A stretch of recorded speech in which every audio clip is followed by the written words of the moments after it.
guys, welcome back to Strong Successful Male. So for today, we're doing part 2 of the story that I covered earlier, and no need to get into the whole big recap because you all watched this just a few hours ago. But where we left off, the guy found out that his fiancée came back from a trip to Pennsylvania, who was acting very weird, just found out that she was cheating on him. And now, before he's run out the door, as he said, he wanted to have his pound of flesh. So I'm going to pick up where things left off. So he says, so Karen took a deep breath and swallowed hard before answering. Well, she was swallowing hard in Pennsylvania, and not with you. She said, well, when he approached me and told me how beautiful and lonely I looked, we started a conversation. He has all the great qualities that you have. Oh, for God's sake. Immediately, right off the top, she's blaming the guy for her cheating. I said, bull crap. This weasel just wanted to get into her panties. I cringed, but I kept it to myself. Where I came up with this self-control, I do not know, but I sat quietly and listened to all her crap. Dude, there's no way you got the full story. Nervously speaking, she went on. I know she was coached and she rehearsed this crap. He's kind and gentle, and we met several times during my visit. Now she's admitting to cheating on him several times. Because even if they weren't rolling in the hay, she was deliberately seeing this guy in a romantic fashion. More and more cheating. Once a cheater, always a cheater, guys. And guess who's behind this? Attila the Hun, Diablo the mother. My heart was broken, and I couldn't believe my ears as I listened to this moron try to justify her unfaithfulness. I had to close my mouth several times as I sensed my jaw dropping during her lengthy discussion, attempting to validate her actions. Right there. Nothing's changed, guys. Nothing. Diablo, her mother, nodded her head with the purpose of giving Karen support to explain her horrific deceitfulness. She continued, he has a good job and makes a lot of money. And he says, money. My response was, you materialistic two-timing BIT. And he has a full head of hair. I was slightly balding, and she told me months ago that she didn't like my thinning hairline. And he's working very hard to get promoted. I sat there with my elbows on the table and my hands under my chin. Not because I was fascinated by her newfound potential partner, but in order to keep my jaw from dropping with every bullshit characteristic flaw in me, which she described and compared to this bum. Ouch. Well, I'm going to say this. This is why you don't get engaged so young. This is why you spend years with your girl. This is why she has to grow up quite a bit before, Anyhow. When she finished, I asked, so, you're going to throw away almost 2 years of our relationship in the toilet and go after this guy after a few days together? What about the time I stayed by your hospital bedside and helped you with your recovery? What about all the other times I went out on my way to help you and your family? Karen looked at me and shook her head. She was at a loss for words as Diablo didn't do such a good job anticipating my questions when she coached her. I get you want to get this out of her and make her in this uncomfortable situation, but then it's time to go. Once a cheater, always a cheater. She's a liar. You can't trust her. There's no future here. All right? And of course, all those nice things you did for her by the hospital bed and all those things didn't fucking matter. This guy makes more money, and this guy this guy that. But you're young still, and still in college, so of course you're not making a ton of money.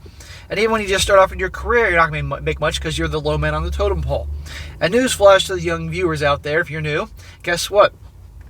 If you're not making a lot of money right now because you're just out of school or starting out, that's called paying your dues, because you're not going to make a shitload of money right away unless you're in a very high demand area. But I know a lot of you guys aren't like the typical Gen Z tards, because they're Z-tards out there. I know most of you guys have a good head on your shoulders, but I know I have some idiots that stumble upon my channel sometimes like to give me a hard time. So then I asked Karen, didn't this guy know you were engaged to be married? She looked at the floor and then looked up and shocked me when she said, no, I took off my engagement ring. He doesn't know about us. Her actions right then and there told me that this selfish witch does not love me, but also told me she didn't know what love and commitment between two people were about. To her, it was all about her. She was nothing but a selfish, lying, two-timing, narcissistic, self-centered, spoiled, rotten, soulless little rotten bitch. Anything else you want to add to that? How I continue to control myself, I do not know. It was all so surreal that I looked around in disbelief and didn't utter a word because I knew my NYC was going to surface there and were going to be a lot of fuck yous, etc. What a fool I realized I was for so long, led by the nose ring by some dumb ox. Right then and there, I was thinking about calling my bro and asking him to help me bury the bodies.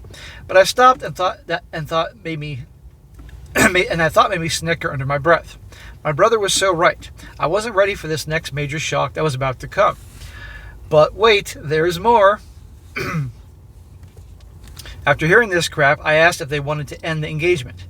Karen and Diablo quickly waved their hands and said, "No, we just want to tell you what this guy's planning. This guy's planning a visit here in a few days to spend a week with us, so that we can meet him, and we want you to stay away for that time until Karen makes up her mind and calls you." Oh my God! So, guys, remember women and their perception of you. Their perception of this guy is that he's so weak that he'll, not only after hearing that she cheated on him, will stick around, but this guy's coming back from the Prince of Pennsylvania is coming back, and he's going to woo her for a week and then decide who she wants. Fuck you. This guy's probably just in shock of the audacity of these people. I could not believe this request. My NYC came out, but only my mind. I thought to myself, what the fuck do these two idiots think I am? Are they out of their fucking minds? Well, they are, but their perception of you, based on you putting up with all this shit before this, is that you're weak and you're not going anywhere. Remember, women don't respect weakness. And they saw your nice guy behavior and putting up with her mother's shit and all this other stuff as weak. I'm being honest here. I gotta coach you guys. Thinking carefully, I quickly decided to take some time and get some revenge, so I responded, "Okay, I'll respect your wishes, and I'll stay away for whatever time you need to make a decision." Little did they know I want to take this time to plot an escape plan that will teach this little bee and her a-hole, hateful Diablo big mother bitch a lesson. I was hurt, but I did not show it. They could tell. I stood up and said, "I gotta leave." No hugs or kisses. Karen was quietly sobbing. Diablo insincerely said, "I'm so sorry," to which I responded as I walked out, "I'll bet the farm you're not." I felt humiliated and violated, but I didn't want to make a scene. I had too much going for me and thought it was better to retreat and come up with a plan. And if you made a scene, they probably would have called the police. As a couple of weeks went by, I focused as hard as I could on my studies and final exams. Good. You're a man. You're taking care of business. I'm sure it was hard, but you have to take care of business. You can't fuck up your fucking final exams in your future over this hoe bag and her a-hole mom. It was over, but I needed to talk to someone. I met the university professor that I befriended, and we talked about my situation. In his private office, I explained what happened. He listened and then told me something that really helped me get through this and ace my finals. He said, "Take it from me, I've been married and went through a horrible divorce. I lost my house and my kids to a no good cheating BIT. She cheated and the courts rewarded her and punished me. You don't know just how lucky you are that you didn't marry this selfish fool." Your professor's right, man. You dodged a big one here. Be happy this was revealed to you now, before you got married to this chick and had a few. I know you're a Greek guy, want to have a big fat Greek family. So yeah. Count your blessings and take this as a lesson learned that could have been much, much, much, much worse. I'm still paying alimony and child support, but you're getting out of this very cheap. You have a broken heart, I have a broken heart too, but I also have a broken home, and she's financially breaking me. Go home and lick your wounds and thank God you're not in my position. I wish I was in your spot. I'd gladly leave and sing and dance all the way home if I were you. I told her I'm through with her and I understand what you're saying, but it hurts. Of course it hurts. Betrayal hurts. And you thought you loved her. You did love her, who you thought she was. But also and you gave up years of your life. But you're young and you can turn shit around.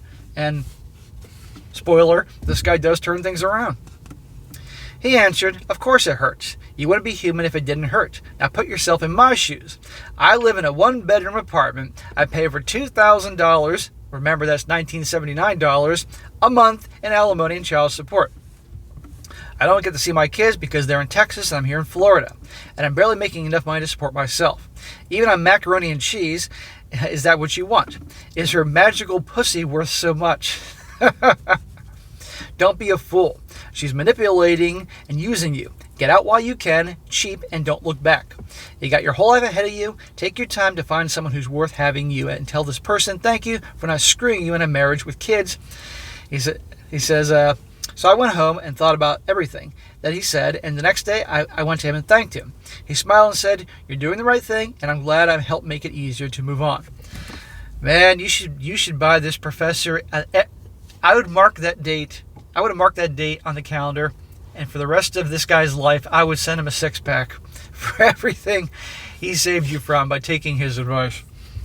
To him, it's like he's suffering. Nothing can be. It's like a fucking Christmas Carol when Jacob Marley's ghost appeared to Scrooge and warned him about everything, and he said Jacob Marley couldn't save himself, but at least he had some peace saving his friend. So the professor was saving you. I went home that day and called several beautiful girlfriends I used to hang out with and met up with them at the club every day after the final exams, and I thoroughly enjoyed my time with them. You know what? At this point, your relationship's over anyway, so you know what? If that helped you move on, bang these chicks. Karen calls a couple days after the phenomenal mystery man went back home. Receiving the phone call from Karen, we set up a time after this fool left and went back home. She seemed thrilled and acted like the same old Karen I knew and reacted great to know that we were going to meet up at her house with Diablo. I guess the guy from Pennsylvania didn't turn out to be so great. I laughed to myself and knew right away that the mystery man turned out to be a dud. But I had my plan. She admitted that things did not go well with the guy and that she was done with him, to which I said, "Great, let's celebrate tomorrow night." She actually thinks you're going to be okay with this. That's her perception of you as how you had been prior to you having enough. Meeting with her the next evening, I did not enthusiastically respond to her hugs and kisses. All dressed up for a night on the town, she looked at me with a puzzled expression. When I went into her house, Diablo greeted me with a very friendly smile and excited greeting. "Hello, it's so good to see you." I'd be like, "Fuck you." I was salivating as I put on an Oscar-winning performance and reciprocated the fake excitement. We sat and talked, but neither Karen nor Diablo gave me any feedback on this guy's visit. I knew it was a bad one because they offered me food and drinks and made me feel welcome home like I was a prodigal son. Then Debbie came in and gave me a big hug and a big smile. She then looked at Diablo and Karen, frowned, shook her head, and walked away. I did not disclose my intentions to her or Diablo, so when I said it's time to go, Karen followed me out of the house. Stopping and standing momentarily inside her attached garage, she stated, "It was you I loved all along. You're the only one for me." Please. If Mr. Pennsylvania was what she thought he was, you would never be back there. I shook my head and thought, what bullshit. She doesn't expect what's coming. I then had to know and asked, "What made you change your mind and tell this guy he's not for you?" She answered, "Well, he does drugs." This is the late 1970s, early 80s. Duh. When we went out, he offered me some drugs, and he was doing along with smoking pot. And since I don't do drugs and you don't do drugs, I told him to take me home and leave. That's when I realized that you were the only one for me. Yeah, sure, until the next guy comes around. That's served on a silver platter, if you will, by her mother. I shook my head as I listened to this crap pouring out of her mouth. She then asked, where are we going to celebrate? Celebrate. Standing alone in the garage, I put my plan into action, asked her, "You told me when you met this guy you took off your engagement ring, right?" And she nodded yes. Then I asked her to take it off and show it to me. She obliged, and smiling, she took it off and handed it to me. "Why, thank you. I'll take this to the pawn shop." Smiling at her, I pocketed my ring and said, "Good. I just want to tell you to go celebrate with that manipulative witch of your mother that you have." She stood there stunned as I continued. He goes on and says, "When you met this guy and lost your ring, you lost me too. I'm going out tonight with my other girlfriends, and I'm going to celebrate my newfound freedom. Good luck and goodbye finding someone like me in your life ever again." Awesome, bro. Awesome. I knew her well enough to know that this will devastate the little narcissistic possessive witch. She went from believing she had to choose her choice of two guys to getting royally dumped and now having no one. Her jaw dropped as she looked at me with shock and disbelief. I bet, because in her mind, her perception of you is that you're weak and she thought she was the great that you thought she was this great prize. Nope. I laughed as I turned and walked to my car to leave, and she melted down big time. She yelled, "Come back! Don't go!" And then she cried and screamed at the top of her lungs. Again, now the 1981 Hobag Handbook Edition. I heard her continuous crying and wailing until I shut my car door and drove away.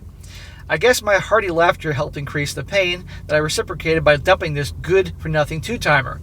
As I drove away, I noticed all the lights coming on inside the house. I couldn't help but laugh out loud all the way to the club. I had a great time that night as I sat around breakfast booth with several friends after leaving the club and rehashing the story with them. Awesome, bro. Good job to you 40-some years ago. You redeemed yourself. And look how much wiser you are. And again, that professor should have gotten a six-pack on the anniversary of that speech to you every year for the rest of his life. So, moving on, he says here, later on in this small Florida town, I ran to Karen while out shopping. So we're fast-forwarding in time here. The first time I did, she went out of her way to approach me. Stopping me, she smiled and asked, "Oh, hi, how are you doing?" I looked at her, smiling. I immediately replied, "You didn't give a shit about me when we were engaged. Why do you care now?" To answer your question, I'm doing so well without you. As I laughed and walked away, leaving her with her mouth and eyes wide open, and I heard her little sister Debbie, who was with her, laughing at her and saying to Karen, "You deserve that." Again, I'm sure a lot of you guys are agreeing with me. This guy, he picked the wrong sister. Now, when they first started dating, the sister was too young. Of course, fine, you can't do that. But obviously the younger sister now is a legal adult because the years have passed. She's probably 21 now or something like that.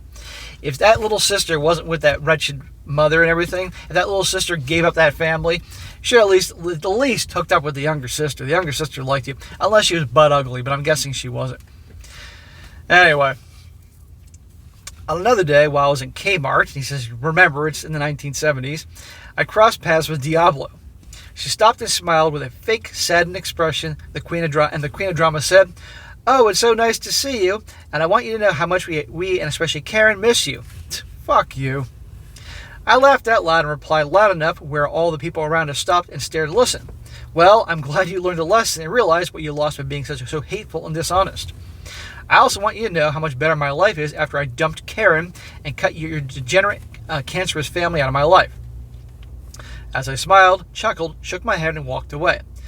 But not before seeing Diablo squinting with her mouth open. She stood there stunned and embarrassed. Good for you. I'm sure that felt good. Fast forward another 5 years. I'm now married to this incredible, traditional, real woman. So I'm guessing at this point you're probably 30 at this point. At least. Stopping by a pizza place for lunch, we ran to Karen's sister Debbie and her newlywed husband. She invited us to her table where we sat down together and had lunch. I love Debbie as a friend. I didn't ask about Karen, but Debbie was anxious to update me. Oh, I'm sure little sister was. I said okay, since I was well over Karen and didn't really care what happened to her. While she and her husband laughed about the situation, she told me how Karen was now married to a very successful man and they had a child together. But it gets better, at least for me, but not for Karen's husband. Of course, any guy married to Karen is going to be miserable. Debbie said Karen's husband is miserable with her as Diablo moved in with them. Where's the father? Debbie said the guy is so disgusted with Diablo and can't get her out. She helps with the baby, but hasn't changed her nasty habits of putting her stupid 2 cents in their private lives. Well, this guy obviously didn't have the balls to put her in her place. And I'm going to bet you on round 2 here, the mother disguised her true ways until they were married. They were at Karen's earlier that day. When they all left the house at the same time, Karen's husband was so pissed with her nagging that before Debbie could shut the car door, she heard Karen's husband say, "Karen, just get in the damn car." For a second, I felt sorry for the husband. Then I shook my head and said, "Debbie, I remember very early on you tried to warn me about Karen, but I shook it off as jealousy. If only I listened to you." Later on that night, I told my wife how glad I was that Karen did what she did. Otherwise, I would never have met her and had such a good married life. Bro, after all that shit you went through, you earned it. Somehow from the universe or God or whatever. Karma. Here we go with the sirens. I knew I couldn't get a video done when that fucking siren's coming here. What the hell was I saying? You earned this. So you got a great wife. But here's the deal. After all the shit you went through, obviously you learned a lot, and you had a much better screening process than you did the first time. You probably took your time being this woman who became your wife, and checking for red flags and her family and all that. But you deserved it. Good for you.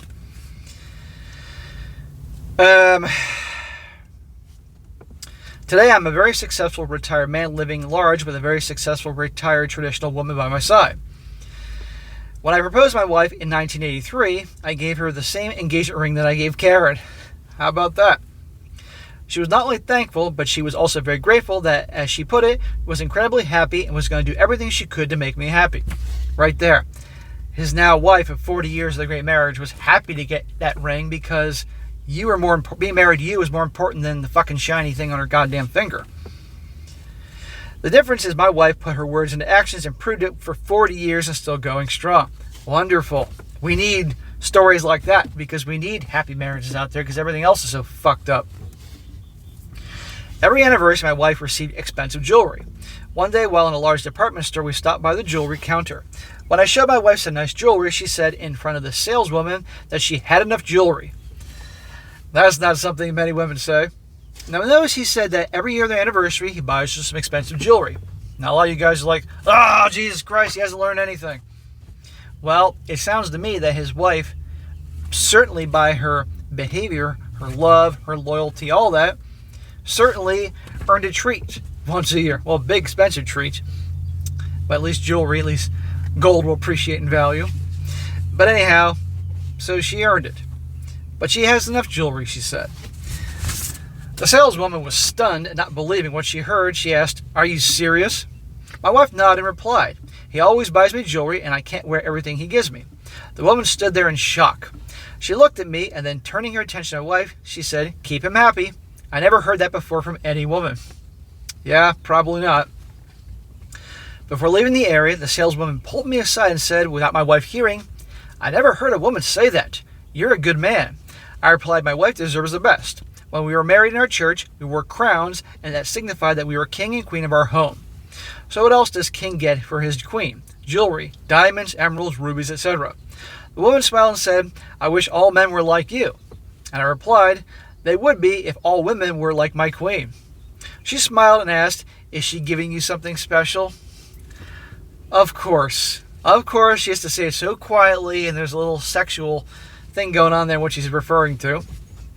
I was a little offended by her question, but knowing how some women are, I let it slide and then answered, "Yes, she entrusted me with her life and is a great wife." I don't believe this woman understood the magnitude of my answer. There is no way she understood the magnitude of your answer, because to her it's all transactional. That's just one of the many reasons women are so lost today. They don't value their hardworking man. Yeah, their hardworking man, a loyal man, a good man, a supportive man, a rock. Yeah. If Karen could have only been like my wife, she would have been treated like a queen when my career soared to all-time highs. I cringe when something reminds me of my horrific life I could have had with Karen. From what I last heard, Karen is a divorced, single Diablo today. Since she didn't change her narcissistic ways, it was so predictable and came to no surprise. But I don't relish in people's failures. Bullshit. Oh, I'm sure there's some relishing going on there all these years later because she deserved it. And it's not like she turned into her mother. So there you go, guys. I thought this was a very entertaining story. I like the old school story from the old school guys. So what have we learned here? Aside from you don't put the girl on the pedestal, you don't rush into engagements and marriages and all that, you really pay attention to the families, the mothers, and the crap they pull. And that is a big sign. But it also goes to show you that a guy could be really generous and kind and loving, but once he's pushed too far, that's it. And look where this guy is today. But he used a lot of guys will just fuck up big time in one bad relationship and then make the same mistakes again and again. This guy clearly learned from his mistakes in that situation with her, and that helped him with that knowledge and helped with his behavior, then attract a really good woman, a traditional woman, into his life. And I'm sure in his marriage, he didn't mention this, I'm sure there were times where you cannot have two people in that length of a relationship that don't have disagreements, difference of opinions. but there's a way of handling where it doesn't turn into a drama fest, and a guy handling in a way that, you know, she can respect and not turn into a big giant fucking mess. There's no way these two, it was smooth sailing the entire 40 years they're together. But because this guy clearly has learned to, over the years, become a man and act like a man and a leader and a good man, you know, they have a good marriage. And so I'm so happy for him. And I just think that's great to hear. And that's great. I love the story, how you pulled away and she's bawling her eyes out in the garage. She got what she deserved. So, guys, that's a good one there. All right, guys, that is it for today. Be sure to comment down below. Let me know what you think about this. And give this guy a shout out. He definitely earned it for this good story here.